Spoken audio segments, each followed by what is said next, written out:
কয়েক বছর পূর্বে এই ঘটনা ঘটেছে। তাই এখন মাঝে মাঝে আমার মনে হয় ব্যাপারটা আগাগোড়া মিথ্যে। আমারই কোনো প্রকার শারীরিক অসুস্থতার দরুন হয়তো চোখের ভুল দেখে থাকব বা ওই রকম কিছু, কিন্তু আমার মন বলে তা নয়। ঘটনাটি মিথ্যে ও অবাস্তব বলে উড়িয়ে দেবার কোনো কারণ ঘটেনি। আমার তখনকারের অভিজ্ঞতাই সত্যি, এখন যা ভাবছি তাই মিথ্যে। ঘটনাটা খুলে বলা দরকার। প্রসঙ্গক্রমে গোড়াতেই এ কথা বলে রাখি যে গত 10 বছরের মধ্যে আমার শরীরে কোনো রোগ বালাই নেই। আমার মন বা মস্তিষ্ক সম্পূর্ণ সুস্থ আছে এবং যে সময়ের কথা বলছি এখন থেকে বছর 4 আগে সম্পূর্ণ সুস্থ ছিল। আমার স্কুল মাস্টারের জীবনে অত্যাশ্চর্য বা অবিশ্বাস্য ধরনের কখনো কিছু দেখিনি। অন্য 5 জন স্কুল মাস্টারের মতোই অত্যন্ত সাধারণ ও একঘেয়ে রুটিন বাঁধা কর্তব্যের মধ্যে দিয়েই দিন কাটিয়ে চলেছি আজ বহু বছর। সে বছর বর্ষাকালে গরমের ছুটির কিছু পরে একদিন ক্লাসে পড়াচ্ছি। একটি ছেলে আর একটি ছেলের সঙ্গে হাত কাড়াকাড়ি করে কি একটা কেড়ে বা ছিনিয়ে নেওয়ার চেষ্টা করছে আমার চোখে পড়ল। আমি ওদের দুজনকে অমনোযোগিতার জন্য ধমক দিতে অন্য একটি ছেলে বলে উঠল, স্যার, কামিকে সুধীরের মেডেল কেড়ে নিচ্ছে। কার মেডেল? কিসের মেডেল?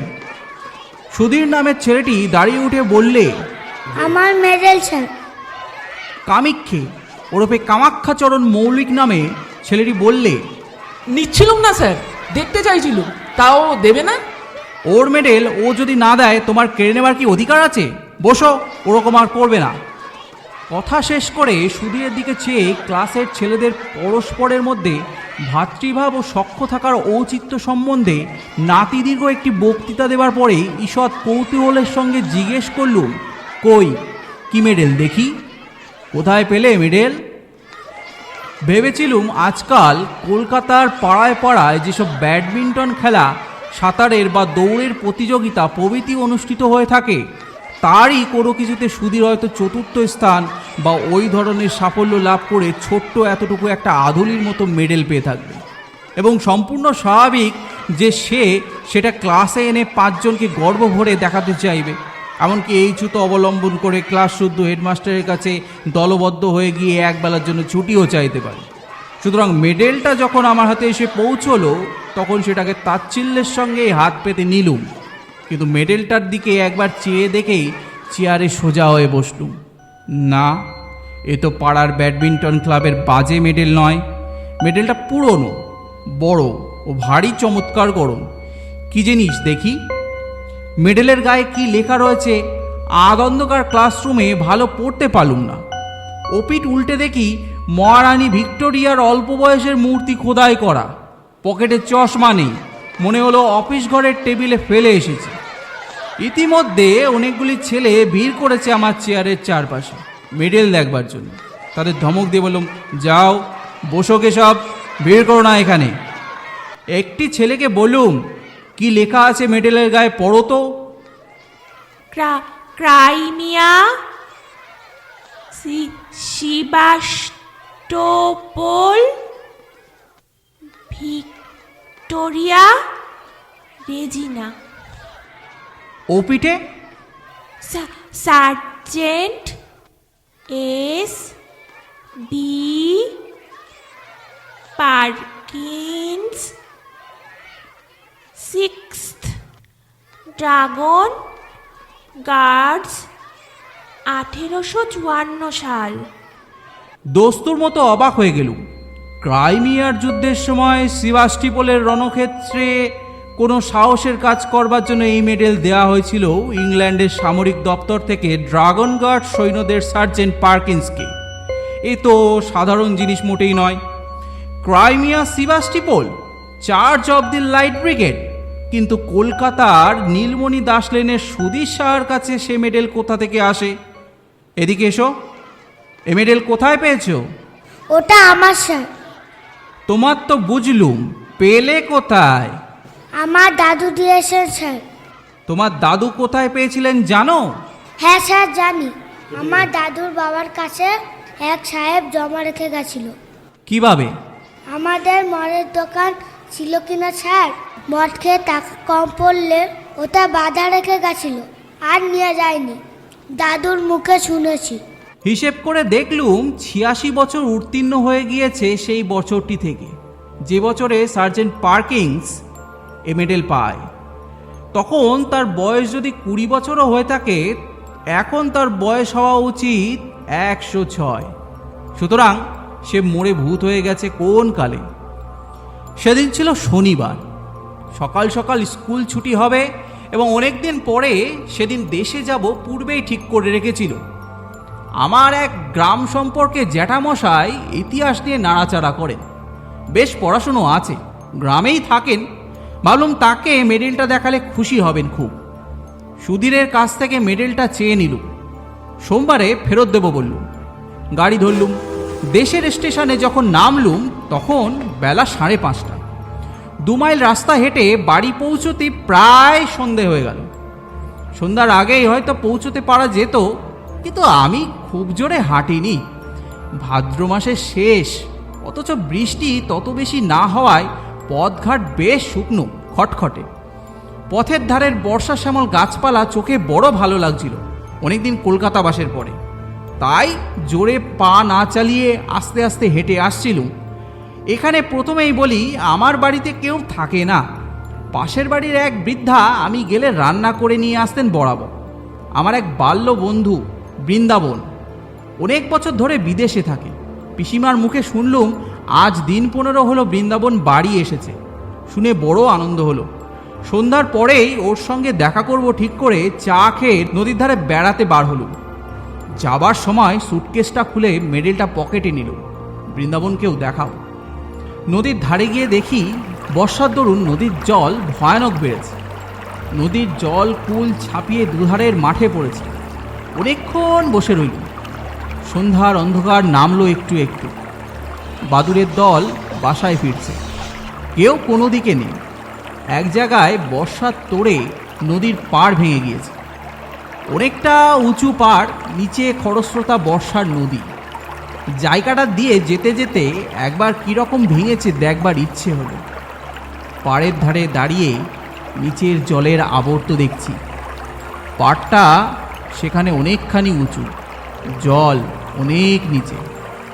হঠাৎ আমার মনে একটা অদ্ভুত ইচ্ছা জেগে উঠল। আমার লাফ দিয়ে পাড় থেকে জলে ঝাঁপিয়ে পড়তে ইচ্ছা করল। দাঁড়িয়ে থাকতে থাকতে ইচ্ছাটা যেন ক্রমে বেড়ে উঠল। লাফাই, লাফ। অথচ বর্ষার খরস্রোতা নদী কুটো ফেললে দুখানা হয়ে যায়। আমি সাঁতার জানি না, গভীর জল পাড়ের নিচেই। ইচ্ছাটা কিছুতেই যেন সামলাতে পারছি না। এমনকি আমার মনে হলো আর কিছুক্ষণ থাকলে আমাকে লাফ দিতেই হবে, নইলে আমার জীবনের সব সুখ চলে যাবে। তাড়াতাড়ি নদীর পাড় থেকে একরকম জোর করেই চলে এলো, কারণ যেন মনে হচ্ছিল এরপর আমার আর যাওয়ার ক্ষমতা থাকবে না। পা দুটো যেন ক্রমশ শীষের মতো ভারী হয়ে উঠছে। এরপর ওই বিপজ্জনক নদীর পাড় থেকে পা দুটোকে নাড়াবার ক্ষমতা চলে যাবে আমার। নদীর ধার থেকে বৃন্দাবনের বাড়ি আসবার পথে ওসব ইচ্ছে আর কিছু নেই। আমি নিজের মনোভাবে নিজেই আশ্চর্য হয়ে গেলুম। কি অদ্ভুত! এরকম হবার মানে কি? ট্রেনে বসে অতিমাত্রায় ধূমপান করেছিলাম মনে পড়ল। এই ভাদ্র মাসের গরমে অত ধূমপান করা ঠিক হয়নি। তারপর বাড়ি এসে 2-3 পেয়ালা চা খেয়েছি। ও সবাই ওরকমটা হয়ে থাকবে, নিশ্চয়ই তাই। বৃন্দাবনের বাড়ি গেল। বৃন্দাবনকে অনেক দিন পর দেখে সত্যিই আনন্দ হলো। দুজনে অনেক রাত পর্যন্ত বসে অনেক গল্প করলাম। অনেক বছর ধরে জমানো অনেক সুখ দুঃখের কাহিনী। বড় গরম আজ, কোথাও এতটুকু বাতাস নেই। ভাদ্র মাসের গুমোট গরম। বৃন্দাবন বললে, চল ভাই, ছাদে গিয়ে বসে গল্প করি, তবুও একটু হাওয়া পাওয়া যাবে। তুই আমাদের এখানে খেয়ে যাবি, মা বলে দিয়েছেন। তোদের বাড়িতেও খবর দেওয়া হয়েছে। দুজনে ছাদে উঠলুম।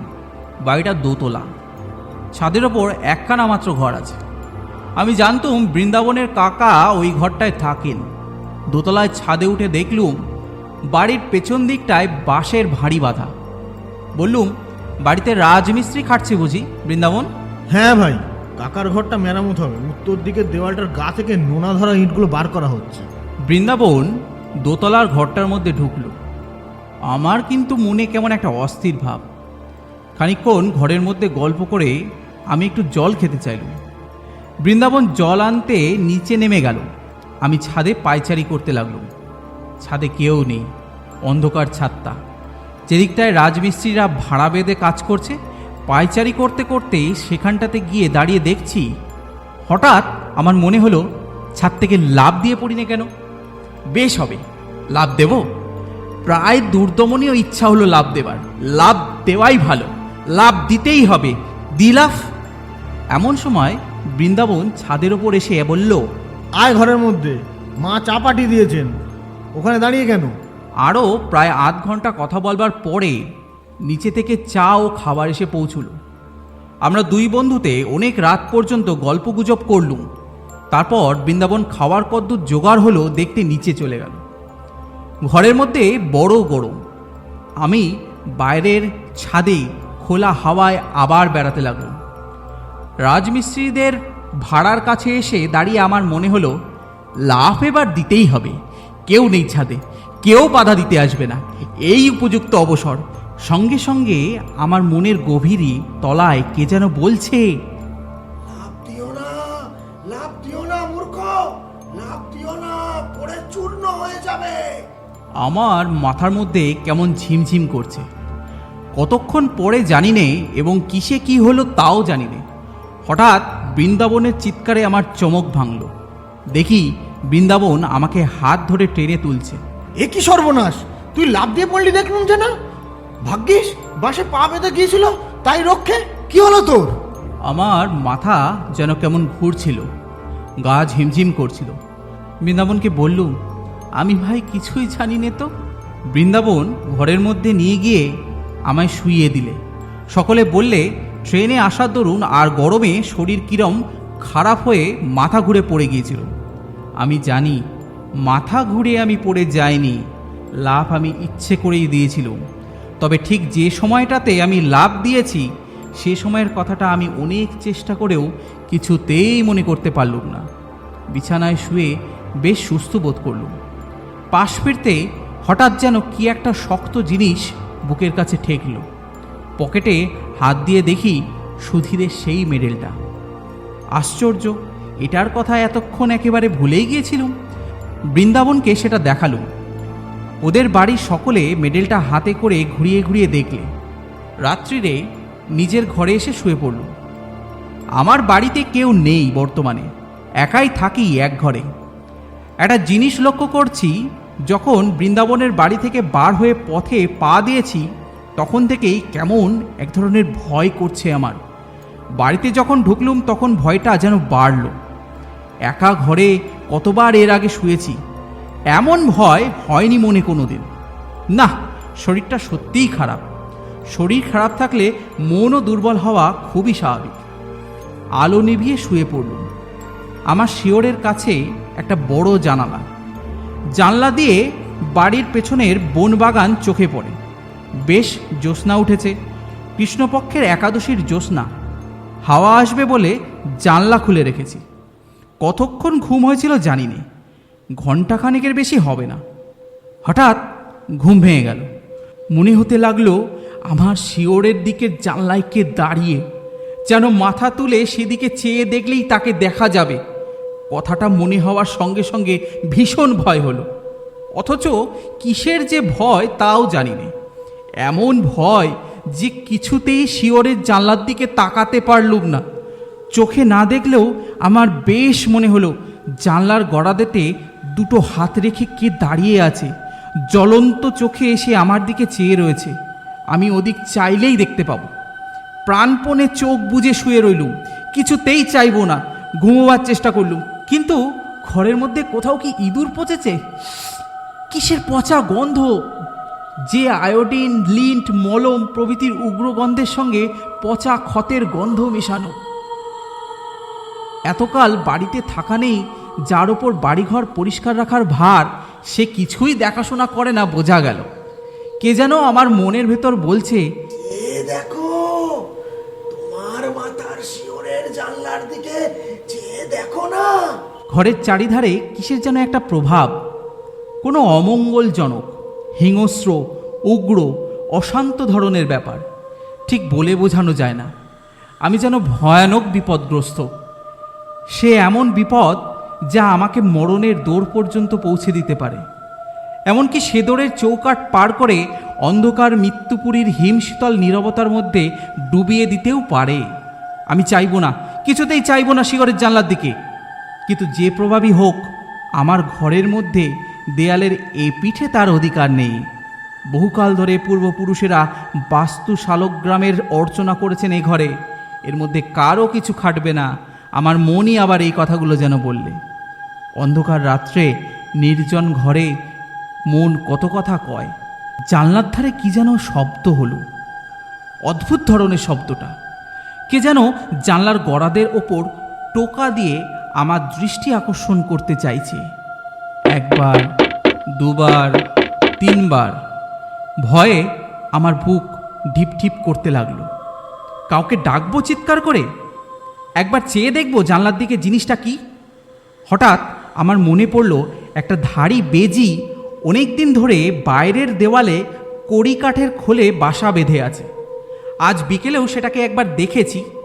জানলার ওপরকার কাঠে সেটা পোকামাকড় বা জোনাকি ধরেছে, এ তারই শব্দ। কথাটা মনে হতেই মনের মধ্যে সাহস আবার ফিরে এলো। উফ, ঘাম দিয়ে জ্বর ছেড়ে গেল যেন। শরীর অসুস্থ থাকলে কত সামান্য কারণ থেকে ভয় পায় মানুষ। পাশ ফিরে এবার ঘুমোবার চেষ্টা করলুম স্বস্তির নিঃশ্বাস ফেলে। কিন্তু আমার এ ভাব বেশিক্ষণ স্থায়ী হলো না। এ ধারণা আমার মন থেকে কিছুতেই গেল না যে আজ রাত্রে আমি একা নই, আরও কে এখানেই আছে। নিদ্রাহীন চোখে সে আমার উপর খড়দৃষ্টি দিয়ে পাহারা রেখেছে। আমায় সে নিরাপদে বিশ্রাম করতে দেবে না আজ। বারবার ঘুম আসে, আবার তন্দ্রা ছুটে যায়। অমনি জেগে উঠি, কিন্তু চোখ চাইতে বা বিছানার উপর উঠে বসতে সাহস পাই না। আর সেই শব্দটা মাঝে মাঝে জানলার গড়াদের ওপর হতে শুনি। খুব মৃদু করাঘাতের শব্দ, যেন শব্দটা বলছে, চেয়ে দেখো, চেয়ে দেখো, পেছন ফিরে জানলার দিকে চেয়ে দেখো। ঘামে দেখি বিছানা ভেসে গিয়েছে। ভাদ্রের গুমোট গরম কিনা। দিনের আলো ফুটলে লোকজনের শব্দ কানে যেতে রাত্রের ভয়টা মন থেকে কোথায় গেল মিলিয়ে। নিশ্চিন্ত মনে বেলা 9টা পর্যন্ত ঘুম দিলুম। তারপর উঠে চা খেয়ে পাড়ায় বেড়াতে বার হওয়া গেল। এই সময় একটা ঘটনা ঘটল। তখন আমি আর বিশেষ কোনো মূল্য দিইনি, কিন্তু পরে সব কথা মনে মনে আলোচনা করে দেখে সেটা ভারী আশ্চর্য বলে মনে হয়েছিল। ওপাড়ার পথে আমার সেই জ্যাঠামশাইয়ের সঙ্গে দেখা। তাকে দেখাবার জন্য আমি মেডেলটা কাল রাত্রে সঙ্গে করেই নিয়ে বেরিয়েছিলাম, কিন্তু বৃন্দাবনদের বাড়িতে নিমন্ত্রণের জন্য তার সঙ্গে দেখা করতে পারিনি। আমায় দেখে তিনি বললেন, এই যে সুরেন, ভালো আছো? কাল তুমি এসেছো দেখলুম, তখন অনেক রাত, তাই আর ডাকলুম না। বোধহয় বৃন্দাবনের বাড়ি থেকে ফিরছিলে। আমি তখন ছাদে পায়চারি করছি। এই যে গরম গিয়েছে বাবা কাল রাত্রিরে। তোমার সঙ্গে লোক রয়েছে দেখে আর ডাকলুম না। ও লোকটি কে? খুব লম্বা বটে, যেন শিখ কি পাঞ্জাবির মতো লম্বা। তোমার বন্ধু বুঝি? বাঙালির মতো এমন চেহারা, বেশ বেশ। আমি অবাক হয়ে জ্যাঠামশাইয়ের মুখের দিকে চেয়ে বললুম, আমার সঙ্গে লম্বা লোক কাল রাত্রিরে? সে কি জ্যাঠামশাই?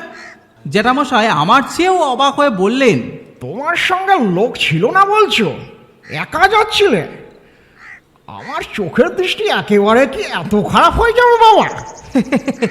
তাই হবে জ্যাঠামশাই। চোখে কীরকম ঝাপসা দেখে থাকবেন, বয়স হয়েছে তো। আমার সঙ্গে কেউ ছিল না। তাছাড়া আপনাদের বাড়ির সামনের আম গাছটায় ছায়া কীরকম আলো আধার দেখেছেন চোখে? অমন ভুল হয়। জ্যাঠামশাই যেন রীতিমতো হতভম্ব হয়ে গেলেন। বললেন, কি আশ্চর্য কাণ্ড! এতটা ভুল হবে চোখে? আম গাছের দিকে যখন তুমি টর্চ জ্বাললে, তখন দেখলুম তুমি আর তোমার পেছনে একজন লম্বা মতো লোক। তারপর তুমি টর্চ নিভিয়ে আম গাছের ছায়ার মধ্যে ঢুকলে। তখন জ্যোৎস্নার আলো আর আম গাছের ছায়ার অন্ধকারে আমি বেশ দেখতে পেলুম লোকটি তোমার পেছন পেছন যাচ্ছে। তোমার মাথার চেয়েও যেন 1 হাত লম্বা, তোমার একেবারে ঠিক পেছনে। তবে খুব ভালো দেখতে পেলাম না, অত দূর থেকে আর আলো অন্ধকারের মধ্যে স্পষ্ট কিছু দেখা গেল না তো। এমনকি একবার এ পর্যন্ত মনে হলো তোমায় এটাকে জিজ্ঞাসা করি তোমার বন্ধুটি কে। একেবারে এত ভুল হবে চোখের? জ্যাঠামশাইকে পুনরায় বুঝিয়ে বললুম আমার সঙ্গে কাল কেউ ছিল না, আমি একাই ছিলাম। সুতরাং তার দৃষ্টিশক্তির গোলমাল ছাড়া এ ব্যাপারের অন্য কোনো সিদ্ধান্ত করা চলে না। সারাদিন বৃন্দাবনের সঙ্গে আড্ডা দিয়ে কাটানো গেল। গতকাল রাত্রের ভয়ের ব্যাপার দিনের আলোয় এত হাস্যকর বলে আমার নিজের কাছেই মনে হলো যে বৃন্দাবনকেও সে কথাটা বলিনি। রাত্রের ট্রেনে কলকাতায় ফিরব। বৃন্দাবনদের বাড়ি থেকে চা খেয়ে বাড়ি এসে সুটকেসটা নিয়ে স্টেশনের দিকে রওনা হয়েছি। তখনই সন্ধ্যার আকাশ বেশ নেমেছে। বাউরিপাড়ার বড় বাগানটার মধ্যে দিয়ে আসছি। বাগানটা পার হতে প্রায় 5-6 মিনিট লাগে। মস্ত বড় বাগান। বাগানের ঠিক মাঝামাঝি এসে হঠাৎ পেছন ফিরে চাইলুম কি ভেবে। সঙ্গে সঙ্গে আমার সারা দেহে যেন বিদ্যুৎ খেলে গেল। আচমকা ভয়ে আমার সর্বশরীর কাঠ হয়ে গেল। কে কে ওটা ওখানে দাঁড়িয়ে? রাস্তা থেকে একটু পাশে আগাছার জঙ্গলের মধ্যে আদন্ধকার এক অদ্ভুত মূর্তি, খুব লম্বা। তার মাথায় ঘোড়ার বালামচির সেই লম্বা এক ধরনের টুপি, পাতলা লোহার চেন দিয়ে থুতনির সঙ্গে বাঁধা। ছবিতে গোড়া সৈনিকদের মাথায় যে ধরনের টুপি দেখা যায়, মূর্তিটা যেন নিশ্চল নিস্পন্দ অবস্থায় আমার দিকে চেয়ে দাঁড়িয়ে। আমার কাছ থেকে মাত্র 10 গজ কি তারও কম দূরে। মুড়িয়ার মতো আরেকটু এগিয়ে গেলুম। এই ভয়ানক কৌতূহল আমাকে চরিতার্থ করতেই হবে যেন। মূর্তি নড়ে না, যেন নিশ্চল পাথরের মূর্তি। কিন্তু বেশ স্পষ্ট দেখছি 7-8 গজ মাত্র দূরে তখন মূর্তিটা। আর ঘোড়ার বালামচির লম্বা টুপি ও ইস্পাতের চেনের স্ট্র্যাপ স্পষ্ট দেখতে পেল। আমার পা ঠক ঠক করে কাঁপতে লাগলো। সারা দেহ কেমন অবশ হয়ে আসছে। মাথাটা হঠাৎ বড় হালকা হয়ে গিয়েছে। বোধহয় আর আধ মিনিট এভাবে থাকলে মূর্ছিত হয়ে পড়ে যেতাম। কারণ সেই ভীষণ মূর্তিটার মুখোমুখি আমি দাঁড়িয়ে। আমার পা দুটো বেজায় ভারী হয়েছে।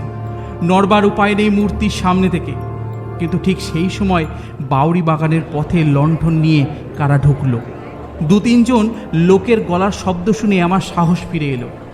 আমি ওদের ডাক দিলুম চিৎকার করে। ওরা ছুটে এলো। আমায় এখানে বনের মধ্যে দেখে খুব আশ্চর্য হয়ে বললে, ওখানে কি বাবু, কি হয়েছে?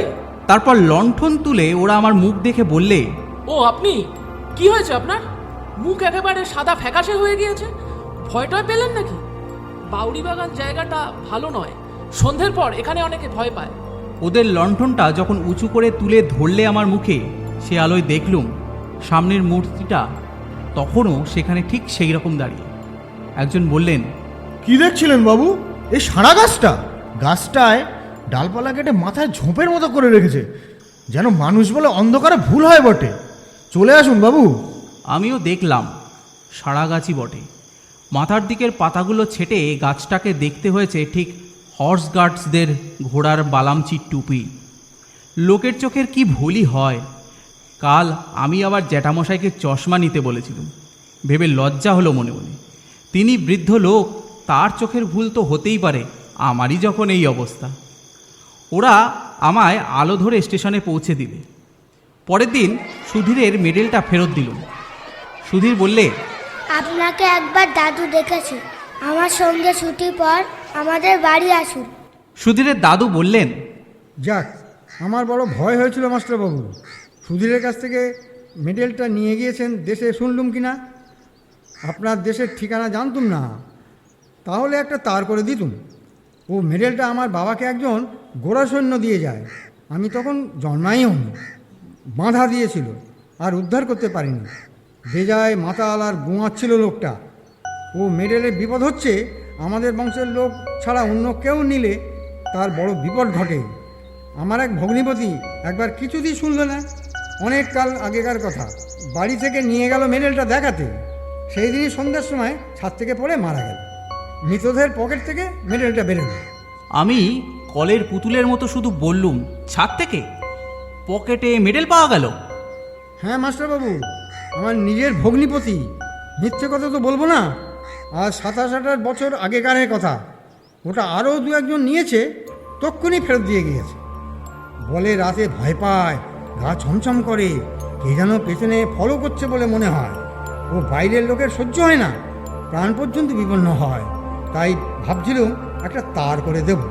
একটা কথা বলা দরকার, মাসখানেক পরে আমি আবার দেশে যাই।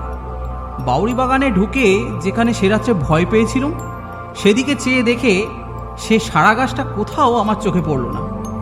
যে আম গাছটার ধারে সারা গাছটা দেখেছিলাম, সেখানে দিনমানে বেশ ভালো করে দেখেছি, কোথাও সে সারা গাছ নেই, বা গাছ কেটে দিলে যে গুড়িটা থাকবে তারও কোনো চিহ্ন নেই।